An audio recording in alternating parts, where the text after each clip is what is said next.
শরীফ ওসমান হাদি যত খুনি রয়েছে তাদেরকে ফেরত দিতে হবে। যেই গণহত্যাকারী বাংলাদেশে গণহত্যা করে, যে দিল্লিতে আশ্রয় প্রশ্রয় পেয়ে এই সকল ষড়যন্ত্র, সকল খুন, সকল যুদ্ধ পরিচালনা করছে, সেই শেখ হাসিনাকে ভারত সরকারকে ফেরত দিতে হবে।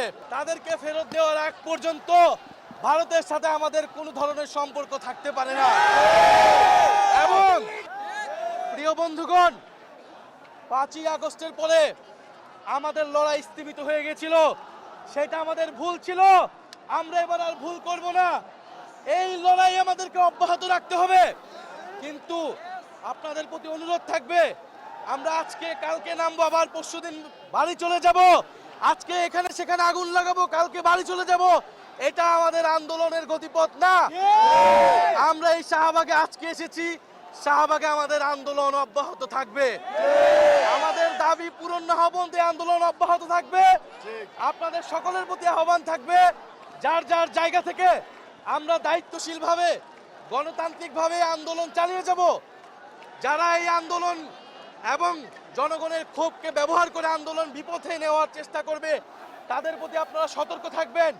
আমরা চাই একটা ঐক্যবদ্ধ জায়গা থেকে জুলাইয়ে যেভাবে আমরা ঐক্যবদ্ধ ছিলাম সেইভাবে আন্দোলন পরিচালনা করতে, এবং সারা দেশের মানুষের প্রতি আহ্বান থাকবে, জুলাই গণ অভ্যুত্থানে আপনারা যে সকল স্পটে আন্দোলনে নেমে এসেছিলেন, চট্টগ্রাম, রাজশাহী, বরিশাল, খুলনা, রংপুর এবং ঢাকা শহরের যাত্রাবাড়ি, উত্তরা, সব জায়গায় অবস্থান কর্মসূচি গ্রহণ করুন।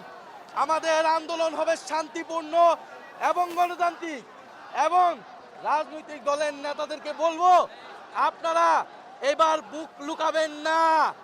জুলাই অভ্যুত্থানে আপনারা মুখ লুকিয়েছিলেন, কিন্তু এখন সময় সকলে ঐক্যবদ্ধভাবে দেশের মানুষকে এই আন্দোলন নেতৃত্ব দেওয়ার জন্য আমরা মাঠে আছি।